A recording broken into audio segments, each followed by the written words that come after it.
Imagine this. You wake up tomorrow morning and for just one moment, one crystalline, horrifying moment, you see yourself with complete clarity. No filters. No narratives. No comforting stories about who you are or why you do what you do. You see every choice you've ever made and you realize something that makes your stomach drop. None of them were really yours. Every preference, every desire, every belief you hold sacred, they were installed in you. By your parents. By your culture. By random experiences you don't even remember. You're not living your life. You're running someone else's program. What if I told you that most of what you believe about yourself is a carefully constructed illusion? That the you think you know is actually a defense mechanism. A psychological shield protecting you from truths so uncomfortable that your mind has to hide them from you? Tonight, we're going to explore 90 deeply disturbing but brutally honest insights about human psychology and behavior. These aren't the comfortable truths you'll find in self-help books. These are the observations that psychologists whisper about in academic circles, that philosophers have wrestled with for centuries, and that your own mind works tirelessly to keep hidden from you. Some of these will make you uncomfortable. Some will make you question people you trust. And some will make you question yourself in ways you've been avoiding your entire life. But here's the thing. Understanding these truths doesn't make you cynical. It makes you awake. It makes you conscious. And consciousness, however painful, is always better than sleepwalking through a life you never chose. So settle in. Get comfortable. Because for the next hour, we're going to dismantle everything you thought you knew about human nature, including your own. And who knows? By the end, you might finally understand why you do the things you do. Let's begin. You believe you're in control.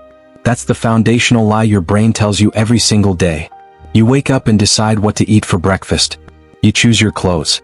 You decide whether to be productive or waste time scrolling through your phone. These feel like your choices, don't they? They feel like expressions of your free will, your unique personality, your autonomous self. But here's what's actually happening. Your breakfast choice was predetermined by childhood associations, marketing you've been exposed to, and neurochemical patterns established years ago. Your clothing selection is a complex calculation involving social anxiety, tribal signaling, and unconscious status competition. And that decision to scroll through your phone? That's not a decision at all. It's a behavioral pattern engineered by some of the smartest psychologists in the world, specifically designed to hijack your dopamine system. Let me give you a disturbing example. Researchers have discovered something called choice blindness. They'll show subjects 2 photographs of faces and ask them to choose which one they find more attractive. After the subject makes their choice, the researcher uses sleight of hand to switch the photographs and then asks the subject to explain why they chose that face. Here's the kicker. Most people don't notice the switch. And they confidently explain why they chose the face they actually rejected moments earlier. Think about that. Your brain will construct an entire narrative to justify a choice you never made. It will fabricate reasons, create coherent explanations, and present them to your conscious mind as truth. And you'll believe it completely. This isn't an occasional glitch. This is how your mind operates constantly. Consider your political beliefs. You probably think you arrived at them through careful reasoning, through exposure to facts, through rational deliberation. But psychological research suggests something far more disturbing. Your political orientation is primarily determined by personality traits you were born with and family patterns established before you could talk. People with higher sensitivity to disgust tend to be more conservative. People with higher openness to experience tend to be more liberal. Your carefully constructed political philosophy, the one you might argue about for hours, the one you consider deeply personal, is largely just your personality expressing itself through the language of politics. You're not choosing your beliefs. Your biology is choosing them for you, and your conscious mind is just writing the press release. Or think about your romantic relationships. You believe you're attracted to your partner because of their personality, their values, their unique qualities. But psychological research shows that your attraction patterns were largely established in early childhood through something called imprinting. You're attracted to people who resemble your opposite-sex parent in subtle ways you're not consciously aware of. You're drawn to familiar patterns of attachment, even when those patterns are dysfunctional. That intense feeling of chemistry? That's not destiny. That's your unconscious mind recognizing familiar psychological patterns and screaming, "I know this dance." Even your sense of time passing is a controlled hallucination. Your brain doesn't experience time, it constructs a narrative of time after the fact. Neuroscientists have discovered that your brain makes decisions several seconds before you become consciously aware of making them. By the time you decide to lift your hand, your motor cortex has already initiated the movement. You're not the author of your actions. You're the narrator who shows up after the fact to explain what already happened. Now here's where this gets truly disturbing. If you're not in control, then who is? The answer is a chaotic coalition of evolutionary drives, childhood conditioning, cultural programming, neurochemical patterns, and unconscious associations, all competing for control of your behavior, none of them particularly concerned with what you consciously want. You're not driving the car. You're a passenger who's been given a fake steering wheel to keep you calm. Imagine living your entire life believing you're making meaningful choices, only to discover that you're actually just rationalizing patterns that were established before you could walk. Every major decision, your career, your relationships, where you live, what you value, they're all the inevitable output of a program you didn't write and can't fully access.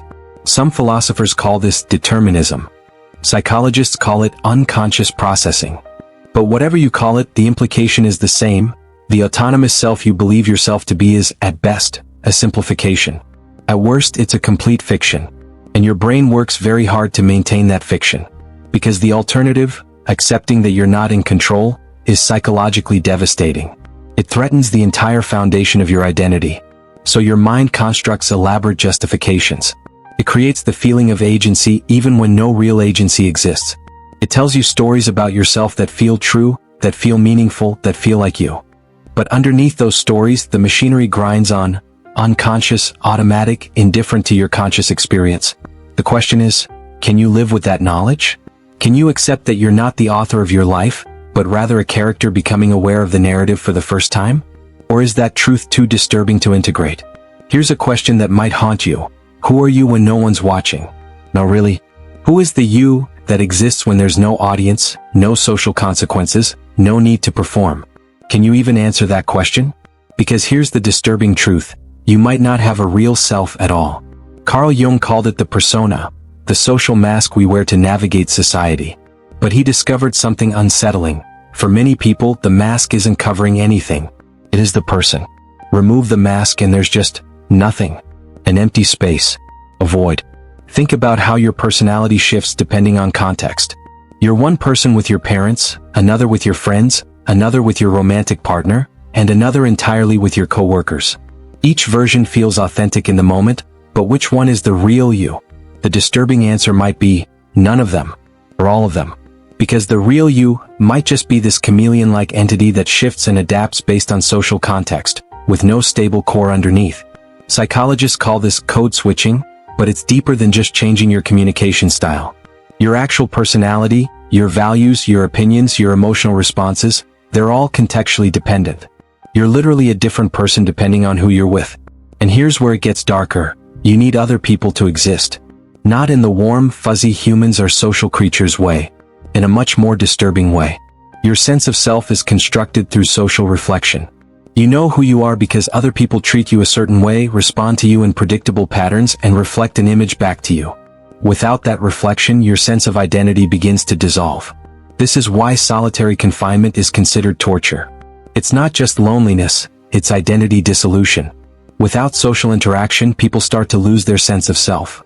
Their personality fractures. They forget who they are because there's no one there to remind them. Jean-Paul Sartre explored this with his concept of the gaze. He argued that other people's awareness of you actually creates you.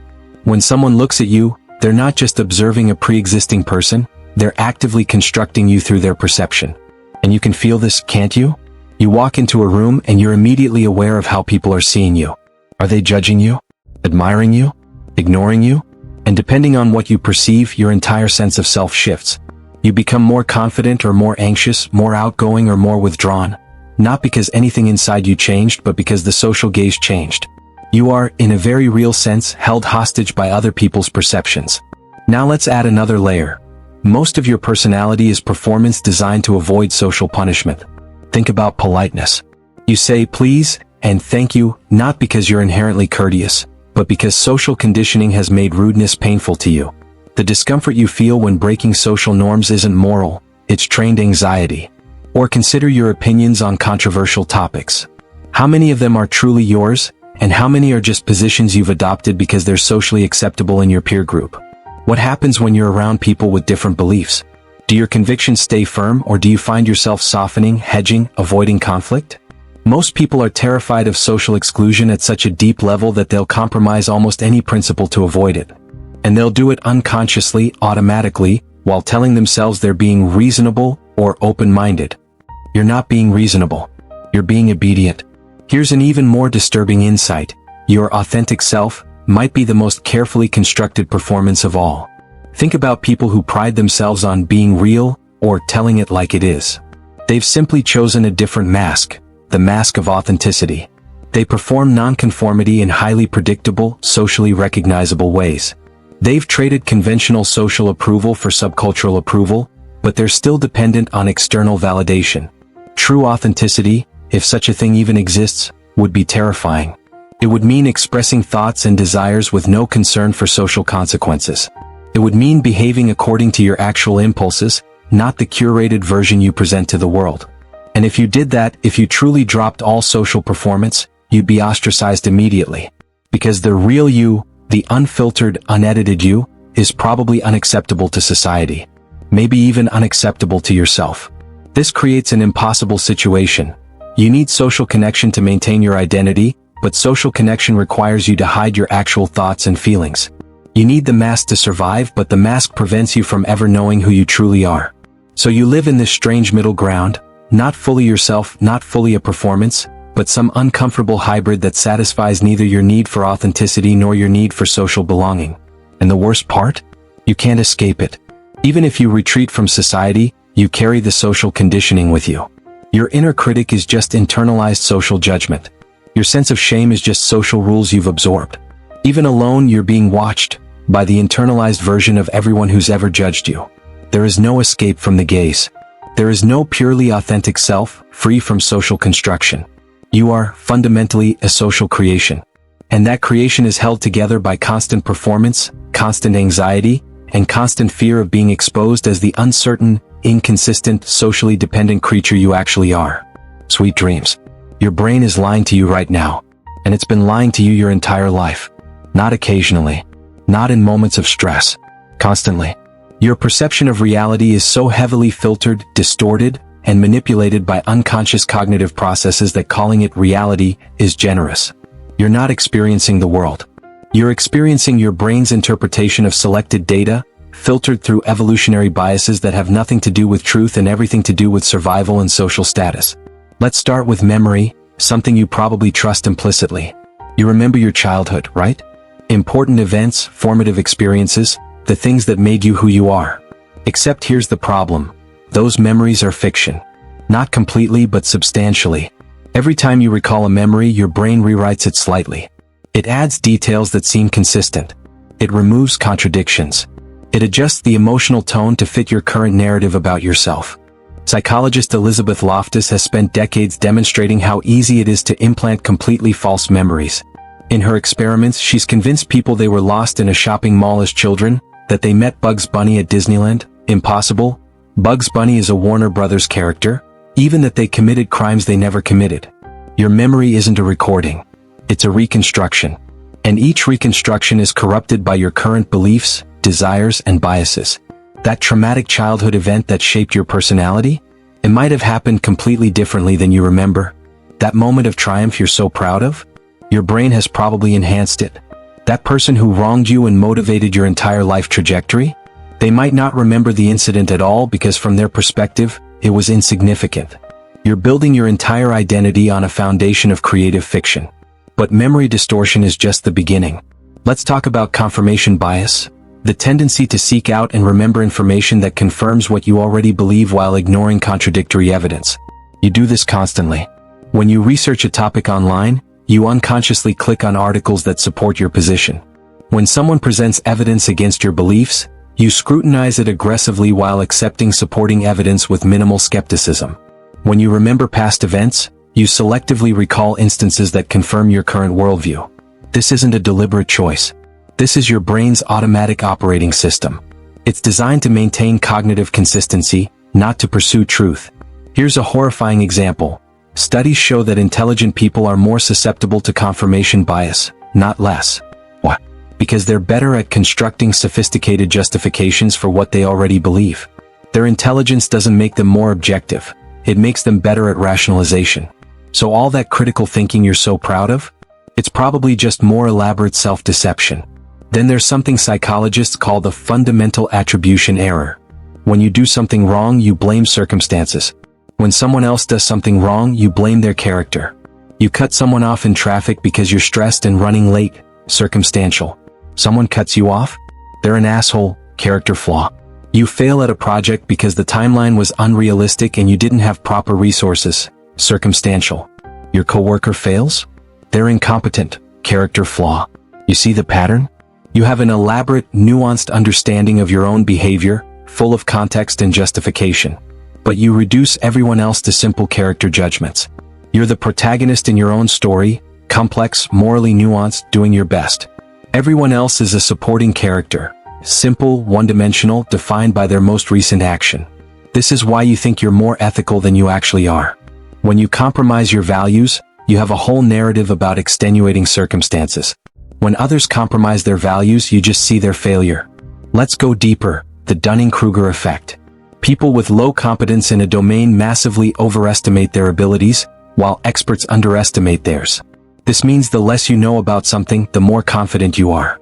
The more you know, the more you recognize your ignorance.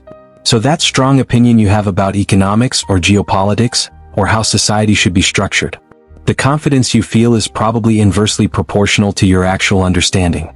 The more certain you are, the less you probably know. But here's the truly disturbing part. You can't escape cognitive distortion by being aware of it. Psychologists call this the bias blind spot. People can recognize cognitive biases in others but believe they themselves are relatively immune. You can understand confirmation bias intellectually while remaining completely trapped in it experientially. Awareness doesn't equal immunity. You can know your brain lies to you and still believe the lies because you have no other source of information. Your perception is your only window to reality, even when you know the window is distorted. This creates a nightmarish epistemological situation. You can't trust your perception, but you have no alternative. You can't trust your memory, but it's the only record you have. You can't trust your reasoning, but it's the only tool you possess. You're trapped inside a system that you know is unreliable, with no way to step outside and check its accuracy. And it gets worse. Your self-concept, your understanding of who you are, is subject to all the same distortions. You think you're kind? You selectively remember moments of kindness and forget moments of cruelty. You think you're intelligent? You remember successes and reinterpret failures as learning experiences. You think you're morally superior to others? You judge yourself by your intentions and others by their actions. The person you think you are is a carefully curated highlight reel, edited by an unreliable narrator with a strong incentive to make you look good. Some mornings you should wake up and genuinely wonder, who am I really? Because the answer your mind provides is almost certainly a comfortable fiction. And the most disturbing part? Even knowing all this, you'll continue to believe your own narratives. You'll continue to trust your distorted memories and biased reasoning. Because the alternative, accepting that you have no reliable access to objective reality or self-knowledge, is psychologically unbearable. So you'll keep believing the lies. Because the truth is worse. There's a version of you that you refuse to acknowledge. A version that lives in the basement of your psyche, locked away, denied, rejected. Carl Jung called it the shadow, all the parts of yourself you find unacceptable. And it's not just watching. It's influencing every decision you make. Here's what's in your shadow. All the selfish impulses you pretend you don't have. The cruelty you're capable of. The prejudices you claim you don't hold. The dark fantasies you'd never admit to anyone. The capacity for violence, manipulation, betrayal. All the things you do, everything humans are capable of, but which you've spent your entire life denying in yourself. You know you have a shadow because you can see it clearly in other people. When someone triggers intense emotional disgust or anger in you, that's often shadow projection. You're seeing your own denied traits reflected back at you. The things you hate most in others are often the things you hate most in yourself. That person who's too selfish? You're probably suppressing your own selfish desires. That person who's too emotional? You're probably afraid of your own emotions. That person who's fake and performative? Well, we already covered that. But the shadow isn't just personal, it's also collective. Your culture has a shadow too. All the values, impulses, and truths that are culturally unacceptable. In modern Western culture, the shadow includes honest acknowledgement of hierarchy and status competition, the reality of in-group preference, the uncomfortable truths about human violence and sexuality, the extent to which morality is performance rather than principle. These truths exist, but they're culturally taboo. So they get pushed into the collective shadow, where they continue to influence behavior while being officially denied. Here's a deeply uncomfortable example. You probably believe you're not racist. You've internalized egalitarian values, you oppose discrimination, you might even actively work for social justice. But research on implicit bias shows that almost everyone harbors unconscious prejudices that contradict their explicit beliefs. When tested under time pressure, when the conscious mind can't intervene, people reveal preferences and associations they would consciously reject. You have biases you don't consciously endorse. They're in your shadow, influencing your behavior in subtle ways you don't recognize. The same is true for sexuality. Whatever your public values about sexuality, you have desires and fantasies that probably contradict those values. You have attractions you wouldn't admit to, fantasies you'd be ashamed to acknowledge, impulses you've learned to suppress so effectively you barely notice them anymore. But they're there, in the shadow, still influencing what you find attractive, how you behave in relationships, what triggers inexplicable anxiety or excitement. Here's where the shadow becomes truly dangerous. It doesn't go away when you ignore it. It just becomes unconscious. And unconscious influences are far more powerful than conscious ones. When you acknowledge an impulse consciously, you can examine it, understand it, choose whether to act on it. When you deny it and push it into the shadow, it bypasses your conscious awareness and directly influences your behavior. You become the person who claims they're not angry but whose every action drips with passive aggression. The person who insists they're humble but constantly subtle brags. The person who preaches tolerance while judging everyone who disagrees with them. The shadow leaks out in slips of the tongue, jokes that reveal your actual feelings, sudden emotional reactions you can't explain, and behaviors that contradict your stated values. And everyone can see it except you. Jung argued that integrating the shadow, acknowledging and accepting your capacity for darkness, is essential for psychological wholeness. But integration is terrifying because it requires admitting you're not the person you pretend to be. It means acknowledging that you're capable of cruelty, that you have selfish motives, that your morality is often performance, that you've hurt people and enjoyed it, that you have prejudices and dark desires. Most people would rather maintain the comfortable fiction of the good self than face their shadow honestly. So they project it onto others, they rationalize their behavior, they construct elaborate narratives to explain away contradictions. But here's the paradox. The more you deny your shadow, the more power it has over you. The impulses you refuse to acknowledge are the ones that control you. The person who loudly condemns sexual impropriety is often fighting their own sexual impulses. The person who's obsessed with others' dishonesty is often deeply dishonest themselves. The person who constantly calls out others' privilege is often protecting their own. What you fight in the external world is often what you're fighting internally. And there's an even darker truth here. Sometimes the parts of yourself you've relegated to the shadow aren't actually wrong or bad. They're just honest. Your desire for status and recognition? That's not evil, it's human. Your occasional selfish impulses? Necessary for self-preservation. Your anger at injustice? Potentially righteous.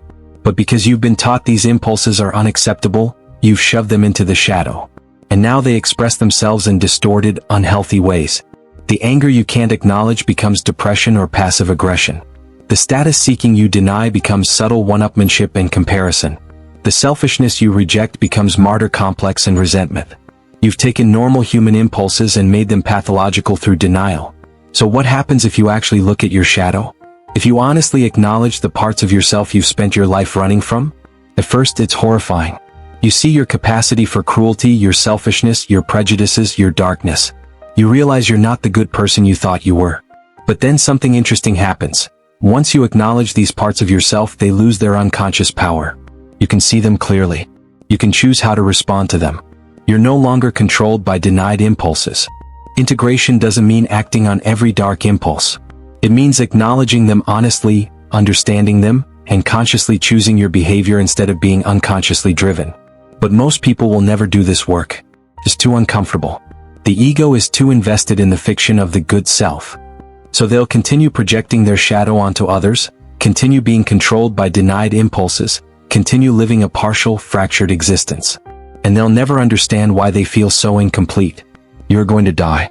And you know you're going to die. And that knowledge shapes every moment of your life in ways you don't fully recognize. Ernest Becker called this the denial of death, the elaborate psychological structures we build to shield ourselves from mortality awareness. But he argued something more disturbing. Virtually everything humans do is, at its core, an attempt to deny death. Your career ambitions? Death denial. You're trying to create something that will outlast you, something that will give your temporary existence permanent meaning. Your desire for children? Death denial. You're creating a biological legacy, a way to continue existing after your individual consciousness ends. Your social media presence, your creative work, your desire to be remembered? All death denial. You're constructing symbolic immortality because actual immortality is impossible. Religion, obviously, is the most explicit form of death denial. It literally promises you won't actually die. But even secular pursuits serve the same psychological function. You're trying to matter, to be significant, to leave a mark that says, I existed and it meant something. Because the alternative, accepting that your consciousness will completely cease, that you'll return to the same non-existence you experienced before birth, that everything you've ever thought or felt or created will eventually be completely forgotten, that's psychologically unbearable. So you don't think about it. You fill your life with distractions, goals, narratives, meanings. You stay busy. You focus on problems you can solve, goals you can achieve, threats you can avoid. Anything to not face the one inevitable truth you can't change. But here's what happens when you become conscious of your death denial. You realize how much energy you spend running from that awareness. You see how your anxiety isn't really about your job or your relationships or your health. It's about mortality wearing different masks. Sartre described human existence as condemned to be free, forced to create meaning in a universe that provides none. You're thrown into existence without choosing it, forced to make choices without any ultimate ground for those choices, aware that you'll die without ever having found secure meaning. You're free, but your freedom is a burden, not a liberation. And then there's the gaze again from a different angle. You're not just constructed by others' perceptions, you're trapped by them. When you become aware that you're being observed, you lose access to your spontaneous self. You become an object in someone else's consciousness, frozen, defined, limited. Think about how you behave when you know you're being watched versus when you're alone. The difference isn't just about social appropriateness, it's about the fundamental nature of your experience. Being observed literally changes who you are. This is why surveillance is so psychologically damaging. It's not just about privacy, it's about the preservation of the self. Constant observation means constant objectification, constant performance, never being able to simply exist without being defined by an external perspective. You're never fully free because you're always potentially being watched. And even when you're not actually being watched, you've internalized the watcher. Your superego is just the gaze you've absorbed. Now add another layer. You're conscious of your consciousness. You can think about thinking, feel about feeling, observe yourself observing. This creates an infinite regress. Who's the you that's watching the you that's watching the you? This self-awareness is humanity's gift and curse. It enables abstraction, planning, complex thought. But it also creates the possibility of psychological suffering that no other animal experiences. Animals experience pain, but they don't suffer about suffering. They don't lie awake wondering if their pain will ever end, or whether their life has meaning despite the pain, or whether they deserve the pain. You do. Your consciousness allows you to suffer about your suffering, to be anxious about your anxiety, to be depressed about your depression. You're trapped in a hall of mirrors, with each reflection capable of generating new suffering. And finally, there's the sheer contingency of existence. You didn't choose to be born. You didn't choose your genetics, your family, your culture, the era you live in. All the most fundamental aspects of your existence were determined by random chance. And yet, you're expected to create meaning from this arbitrary starting point. You're supposed to make your life matter, even though your existence is fundamentally accidental. Camus called this the absurd, the confrontation between the human need for meaning and the universe's silent indifference. You want answers. The universe provides none. You want justice. The universe is amoral. You want purpose. The universe is purposeless. And you can't escape this condition. You can't unknow what you know. You can't stop being conscious. You can't opt out of existence while remaining alive. You're imprisoned in consciousness, aware of your mortality, condemned to freedom, trapped by the gaze, suffering about your suffering, seeking meaning in a meaningless universe. Welcome to being human. Sweet dreams. Let me tell you about Sarah. She's successful by every external measure. Good career, stable relationship, nice apartment, close friends. From the outside, she's thriving. But Sarah has started to notice something disturbing. She can't remember the last time she did something because she genuinely wanted to, rather than because it would look good or because it's what successful people do or because someone expected it of her. She goes to the gym not because she enjoys it, but because she's anxious about aging. She posts on social media not to connect, but to craft an image. She stays in her relationship not because of passion, but because the alternative, starting over, being alone, admitting failure, is more frightening than the quiet dissatisfaction she feels daily. One night, lying awake at 3 a.m., she asks herself, who would I be without all these performances? Without my career identity, my relationship status, my carefully curated social presence? And the answer terrifies her. She doesn't know. There might be nothing there. She realizes that her entire personality might be constructed from external expectations and unconscious conditioning. Her taste in music? Influenced by early peer groups and cultural trends. Her political beliefs? Largely inherited from her parents and adjusted to fit her social circle. Her sense of humor? Mimicked from media she consumed during formative years. Where is the real Sarah in all of this? She starts paying attention to her own thoughts and realizes how much of her internal dialogue is just internalized criticism. She hears her mother's voice judging her choices. Her father's voice questioning her competence. Past partners' voices highlighting her flaws. Past employers' voices demanding more productivity. She's not thinking her own thoughts. She's hosting an internal committee of everyone who's ever had power over her, and they're making decisions by consensus. This awareness doesn't liberate her, it paralyzes her. Because if she's not in control of her choices, if her personality is just a collection of internalized voices and social performances, if her memories are unreliable and her perceptions are biased, then who exactly is she? She tries to find her authentic self. She starts therapy. She journals. She takes a solo trip to find herself. But everywhere she goes, she carries all her conditioning with her. She can't step outside her own psychology. She can't observe herself from a neutral position. She's trying to use her biased, distorted, conditioned mind to examine her biased, distorted, conditioned mind. It's like trying to see your own eyes without a mirror. Eventually, Sarah arrives at an uncomfortable truth. Maybe there is no authentic self beneath all the conditioning. Maybe the conditioning is the self.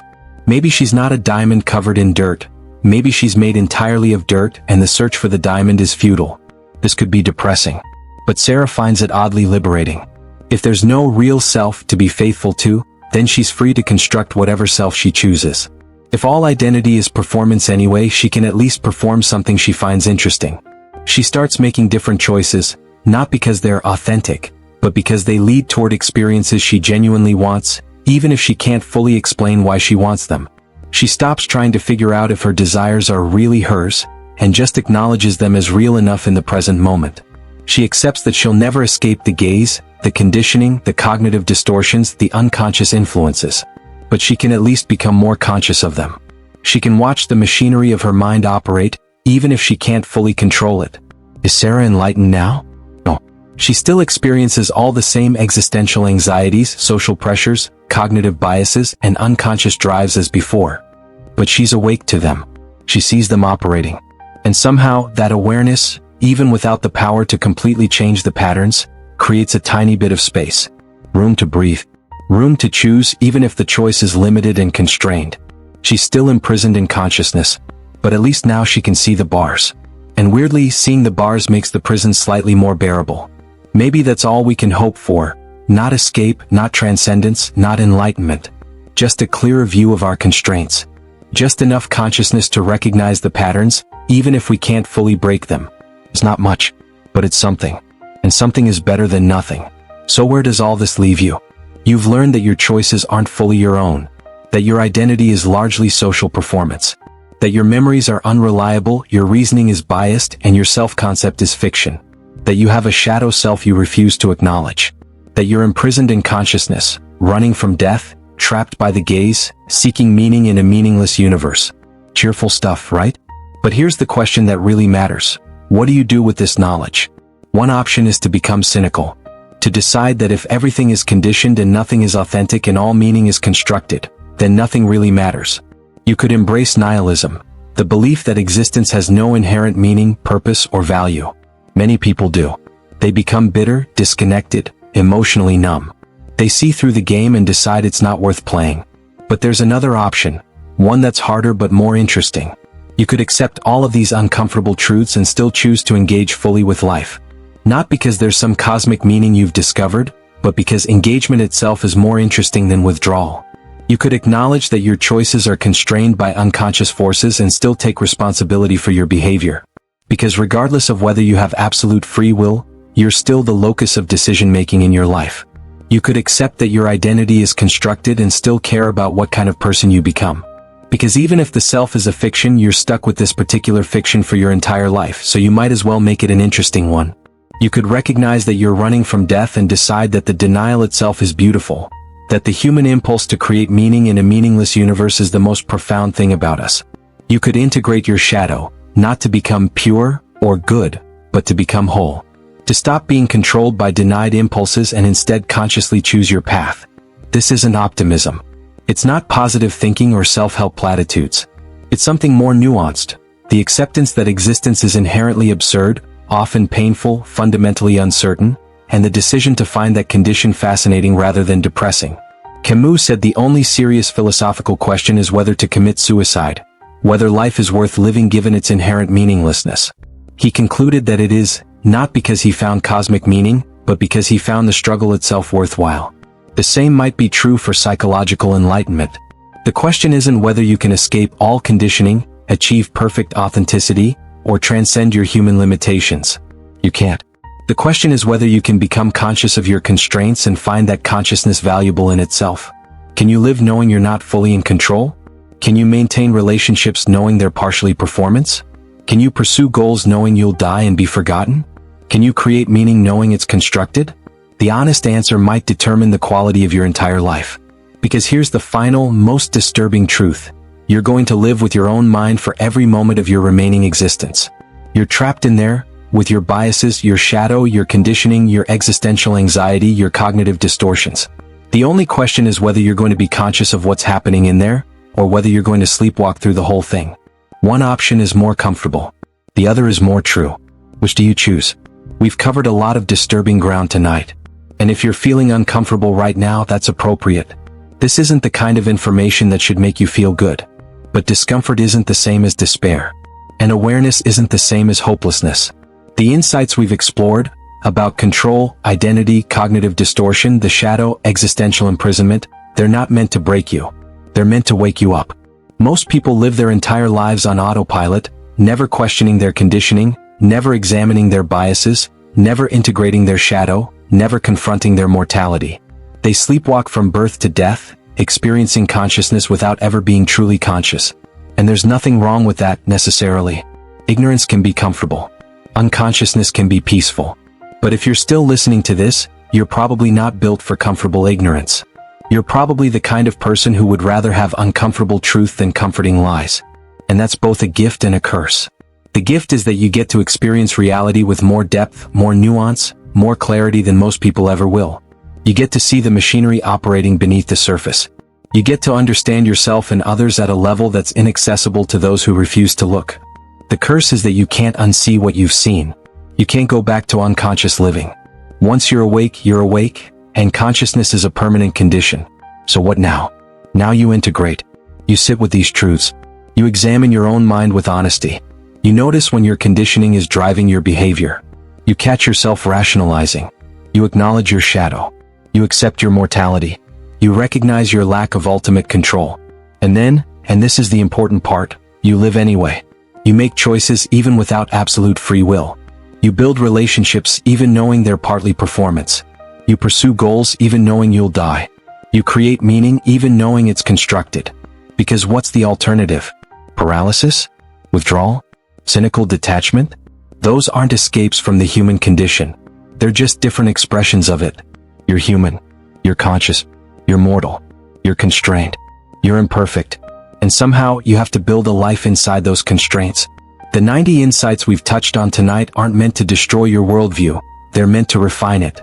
To burn away the comfortable illusions and leave you with something more real, even if it's less comfortable. You're more conditioned than you think. More biased than you admit. More shadow than light. More mortal than you feel. More imprisoned than you recognize. But you're also more conscious than most people ever become. And consciousness, however painful, is the only tool you have for navigating this strange, brief, uncertain existence. Use it well. Thanks for listening. And seriously, sweet dreams.